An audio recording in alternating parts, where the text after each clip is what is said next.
में वोट चोरी के आरोप पर चुनाव आयोग का करारा जवाब।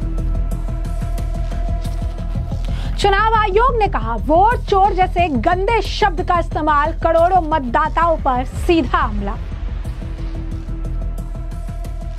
चुनाव आयोग ने कहा कि यदि किसी के पास किसी भी चुनाव में किसी व्यक्ति के 2 बार मतदान करने का कोई सबूत है तो लिखित में पेश करें। नमस्कार, मैं अजय विश्वास, स्वागत है आप सभी का हमारे चैनल पे। चुनाव आयोग ने एक बार फिर विपक्षी नेताओं के आरोपों पर पलटवार किया है। चुनाव आयोग ने राहुल गांधी, तेजस्वी यादव समेत तमाम नेता और विपक्ष के जो अन्य नेता हैं उन सभी के लेकर जो है बिना नाम लिए बिना ही उन्होंने कई तरह के बयान देते हुए उन पर करारा हमला बोला है और कहा है कि बिना सबूत आरोप लगाने की बजाय लिखित में शिकायत दर्ज कराइए ताकि उचित कार्रवाई की जा सके। भारतीय चुनाव आयोग का कहना है कि एक व्यक्ति एक वोट का कानून 1951 से 1952 में भारत के पहले चुनाव से ही अस्तित्व में है। अगर किसी के पास किसी भी चुनाव में किसी व्यक्ति की ओर से 2 बार मतदान करने का कोई भी सबूत है तो उसे बिना किसी सबूत के भारत के सभी मतदाताओं को चोर बताने के बजाय एक लिखित हल्फनामे के साथ चुनाव आयोग के साथ साझा किया जाना चाहिए। चुनाव आयोग ने आगे कहा है कि वोट चोर जैसे गंदे शब्दों का इस्तेमाल हमारे मतदाताओं के लिए एक झूठी कहानी गढ़ने की कोशिश न केवल करोड़ों भारतीय मतदाताओं पर सीधा हमला है बल्कि लाखों चुनाव कर्मचारियों की ईमानदारी पर भी हमला है। इसीलिए अगर किसी को कोई आपत्ति है, किसी को कोई परेशानी है, किसी को अगर लगता है कि किस तरीके की कोई विसंगति है तो इसे लेकर आप लिखित में शिकायत दर्ज कराएं। बयानबाजी से बेहतर है कि लिखित में अपनी बात को सामने रखें। आपको बता दें कि इससे पहले भी चुनाव आयोग ने विपक्ष के नेताओं को, खासकर राहुल गांधी ने जब एक प्रेजेंटेशन देते हुए कर्नाटक, महाराष्ट्र और बाकायदा अन्य चुनाव में धांधली के आरोप लगाए थे, वोट चोरी का आरोप लगाया था, चुनाव आयोग के खिलाफ जहर उगला था, उस वक्त भी चुनाव आयोग ने राहुल गांधी को कहा था कि आप हल्फनामे पर जो है साइन करिए और अपनी जो बात है वो लिखित में दर्ज कराइए। आप जो चीजें दिखा रही हैं, जो एपिक नंबर शो कर रही हैं, जिस एड्रेस पे आप ये बता रहे हैं कि बहुत सारे लोग रजिस्टर हैं, उन सभी की डिटेल्स आप चुनाव आयोग को दीजिए ताकि इसे लेकर हम जांच कर सके और अगर कहीं कोई दिक्कत है तो इसका समाधान निकाल सके। लेकिन राहुल गांधी ने साफ तौर पर साइन करने से मना कर दिया था और ये कहा था कि मैं क्यों साइन करूं, ये मेरा डाटा नहीं, ये तो चुनाव आयोग के डाटा ही बता रहे हैं। आपको बता दें कि कांग्रेस सांसद और लोकसभा में विपक्ष के नेता राहुल गांधी के आरोपों पर चुनाव आयोग ने यह पलटवार किया है। राहुल लगातार चुनाव आयोग पर वोट चोरी और भाजपा से मिलीभगत का आरोप लगा रहे हैं। इस पर चुनाव आयोग ने साफ कहा है कि अगर कांग्रेस सांसद अपने विश्लेषण पर विश्वास करते हैं और मानते हैं कि चुनाव आयोग पर उनके आरोप सही है तो उन्हें शपथ पत्र पर हस्ताक्षर करने में कोई दिक्कत नहीं होनी चाहिए। अगर राहुल ऐसा नहीं करते हैं तो इसका मतलब होगा कि उन्हें अपने विश्लेषण, निष्कर्षों और बेतुके आरोपों पर विश्वास नहीं है। ऐसी स्थिति में उन्हें देश से माफी मांगनी चाहिए। इसीलिए उनके पास 2 विकल्प है, या तो शपथ पत्र पर हस्ताक्षर करें या चुनाव आयोग पर बेतुके आरोप लगाने के लिए देश से माफी मांगे। यानी चुनाव आयोग पर जितनी बार विपक्ष तरह के आरोप लगा रहे हैं, तरह तरीके के जो चीजें कह रही हैं, उसके बाद चुनाव आयोग की तरफ से भी लगातार प्रतिक्रियाएं आती रही हैं। चुनाव आयोग ने भी उन्हें मौका दिया है कि आप अपनी शिकायतों को सामने रखिए। सोशल मीडिया पर इसका हल्ला करके वोट चोर कहकर मतदाताओं का अपमान करने से बेहतर है कि लिखित में इसे दीजिए, प्रमाण जो है हमारे सामने रखिए और इसकी जांच की जाए। लेकिन विपक्ष इस पूरे मामले का राजनीतिकरण करते हुए सिर्फ राजनीति में विश्वास कर रहा है। इससे पहले बीते दिन दिल्ली स्थित कांग्रेस मुख्यालय में भी प्रेस वार्ता के दौरान राहुल गांधी ने आरोप लगाया था कि भारत के चुनाव आयोग और भाजपा के बीच मिलीभगत हुई है, जिसके परिणाम स्वरूप पीएम मोदी को अपना तीसरा कार्यकाल मिला है। यही नहीं, राहुल गांधी समय समय पर चुनाव आयोग पर इस तरीके के आरोप लगाते रहे हैं। जरा सुनिए चुनाव आयोग को लेकर राहुल गांधी की बोली।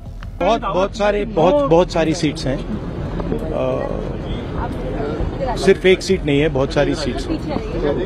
ये नेशनल लेवल पे किया जा रहा है, सिस्टमैटिकली किया जा रहा है। इलेक्शन कमीशन जानता है, हम जानते हैं। पहले सबूत नहीं था, अब क्लियरली सबूत है और हम कॉन्स्टिट्यूशन की रक्षा कर रहे हैं। One man one vote constitution का फाउंडेशन है और इलेक्शन कमीशन की ड्यूटी है कि वो one man one vote enforce करें और उन्होंने नहीं किया है, उन्होंने अपनी ड्यूटी नहीं की। तो हम सिर्फ कॉन्स्टिट्यूशन को प्रोटेक्ट कर रहे हैं, उसकी रक्षा कर रहे हैं, संविधान की रक्षा कर रहे हैं और हम करते रहेंगे, हम रुकेंगे नहीं। सर आप बिहार जा रहे हैं 17 तारीख से 124 सुना है 124 साल की मामला सामने आया। फर्स्ट टाइम 24 साल की उम्र है और फर्स्ट टाइम मिंटा देवी सुना है मैंने। 4 ईयर वोटर आईडी कार्ड ऐसे तो बहुत अनलिमिटेड केसेस हैं, अभी पिक्चर बाकी है। तो जैसे कि आपने राहुल गांधी का बयान सुना, वहीं राहुल गांधी के बयानों को लेकर खासकर चुनाव आयोग को जिस तरीके से वो टारगेट कर रही है, चुनाव आयोग पर जिस तरीके से गंभीर आरोप लगा रही है, बीजेपी के नेताओं की भी प्रतिक्रिया देखने के लिए मिली है। उन्होंने भी राहुल गांधी को जमकर लताड़ लगाई है। इस बीच गिरिराज सिंह का बयान भी सामने आया है। क्या कुछ कह रही है गिरिराज सिंह, जरा सुनिए। देखिए, मेरा मानना है देश कानून से चलता है, केवल नकली गांधी और नकली संविधान की कॉपी लेकर चलने से नहीं चलता। संविधान को अपनाना पड़ता है, संविधान को मानना पड़ता है। आप कर्नाटक में आपकी सरकार उसी वोट बैंक से हुआ, आप जनगणना भी कराए उसी वोट बैंक से, क्यों कराए? आज चुनाव आयोग कर्नाटक कह रहा है गड़बड़ियां है तो तुम एफिडेविट करके दो, क्यों नहीं दे रहे हो? सुप्रीम कोर्ट ने कह दिया कि आधार नागरिकता का प्रमाण नहीं है। सुप्रीम कोर्ट ने कह दिया कि राशन कार्ड प्रमाण नहीं बनता है किसी नागरिक होने का। तो जब नागरिक होने का प्रमाण नहीं बनता है, आज 14 तारीख हो गया, बिहार में 1 सितंबर तक का समय है, 31 अगस्त तक। क्यों नहीं आप अभी तक अगर 65 लाख वोटरों का नाम काटा है तो आप क्यों नहीं उसमें 65,000 भी जमा करो कि ये जिंदा थे, इनको मृत घोषित कर दिया? तो वो करोगे नहीं और बांग्लादेश बनाना चाहोगे भारत को, बिहार को।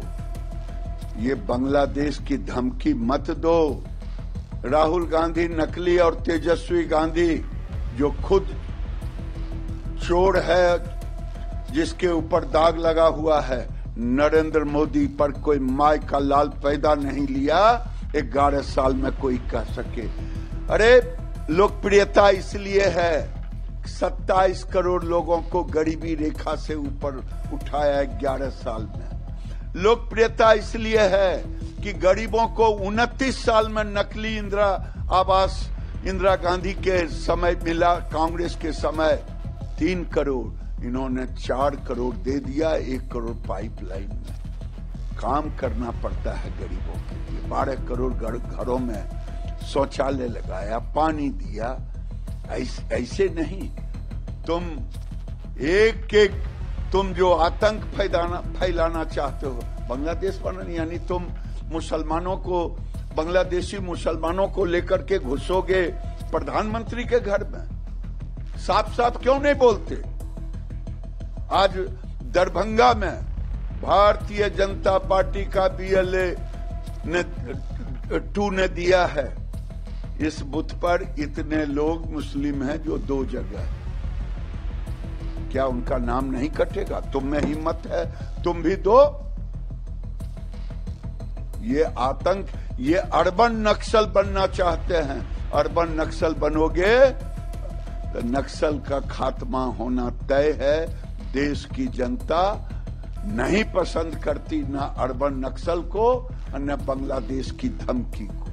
तो जैसा कि आपने सुना, उन्होंने कहा कि राहुल गांधी संविधान की एक फेक कॉपी लेकर अपने पॉकेट में पूरे देश भर में घूमते रहते हैं। सुप्रीम कोर्ट ने भी अपनी बात सामने रख दी है। उन्होंने भी कह दिया है कि आधार कार्ड वगैरह जो है वो सिटीजनशिप का पूरा प्रूफ नहीं है, इसे सत्यापित करना जरूरी है। लेकिन राहुल गांधी अपनी राजनीति के चक्कर में सिर्फ और सिर्फ चुनाव आयोग पर सवाल उठा रहे हैं और नहीं चाह रही है कि SIR जो है हो, क्यों? क्योंकि उन्हें वोट बैंक की राजनीति करनी है। वहीं आपको बता दें कि राहुल गांधी के इस बयान को लेकर बीजेपी के अन्य नेताओं ने भी समय समय पर राहुल गांधी पर निशाना साधा है और ये कहा है कि जहां ये चुनाव जीत जाते हैं वहां चुनाव निष्पक्ष हो जाता है, वहां चुनाव आयोग में कोई इन्हें कमियां विसंगतियां नहीं दिखती है। जहां चुनाव हार जाते हैं बेतुके बयान देते हैं, बेतुके आरोप लगाते हैं, चुनाव आयोग के सिर पर ठिकरा फोड़ देते हैं और इन्हें जहां जहां ये या फिर इनके नेता या फिर प्रियंका गांधी या फिर अन्य नेता जीते वहां पर भी इसी तरीके से वोटर लिस्ट में गड़बड़ी दिखी, लेकिन उन्हें वहां गड़बड़ी नहीं दिखती है। जहां पर भी इन्हें लगता है कि सत्ता हाथ से चली जाएगी वहां इन्हें उसमें दिक्कत परेशानी नजर आती है और जहां ये सत्ता में आ जाते हैं वहां चुनाव आयोग समेत तमाम जो है इंस्टीट्यूशन इन्हें सही लगने लगते हैं। अनुराग ठाकुर ने भी इसी तरीके का बयान देकर राहुल गांधी और पूरे कांग्रेस पर निशाना साधा था। क्या कहा था उन्होंने भी सुनिए। अगर 90 बार किसी के नेतृत्व में चुनाव हारने का रिकॉर्ड है तो श्रीमान राहुल गांधी जी के नेतृत्व में हारे हैं और पार्टी के अंदर भी राहुल गांधी जी के नेतृत्व पर सवाल खड़े होते हैं। अब जब वो चुनाव हार जाते हैं तो ईवीएम पर प्रश्न चिन्ह खड़ा करते हैं, तो कभी वोटर्स पर ठीकरा फोड़ते हैं। और यही नहीं, आप अनेकों उदाहरण देखिए। जब कांग्रेस ने कहा EVM is rigged for BJP, EVM machine की हेराफेरी कांग्रेस कहती रही। फिर उन्होंने कहा ईवीएम बैन करो, बैलेट पेपर को वापस लाओ। फिर अगला चुनाव हारे कहा ईवीएम्स को रिमोटली हैक्ड किया जा सकता है। फिर कह दिया वीवीपैट 100% चेक सुनिश्चित करो। हर हार के बाद कांग्रेस ने नया बहाना ढूंढने का काम किया। आत्मचिंतन, आत्मनिरीक्षण कांग्रेस ने नहीं किया, लेकिन आरोप ईवीएम इलेक्शन कमीशन से लेके संवैधानिक संस्थाओं पे बार बार लगाते रहे। और अब बिहार चुनाव हारता देखकर कांग्रेस पहले ही विपक्षी दलों के साथ मिलकर झूठे आरोप लगाने में लगी है। कल कुछ कांग्रेस के लोग कह रहे थे राहुल गांधी जी और विपक्ष के नेताओं ने बवंडर खड़ा किया। अरे भाई बवंडर नहीं, बलंडर है। तो ऐसे में आपने तमाम बयान सुने और हमने आपको जो पूरा मामला है विस्तार से बताया। इस मामले पर अब आपकी जो राय हो कमेंट सेक्शन में कमेंट करके जरूर से जरूर साझा करिएगा। धन्यवाद।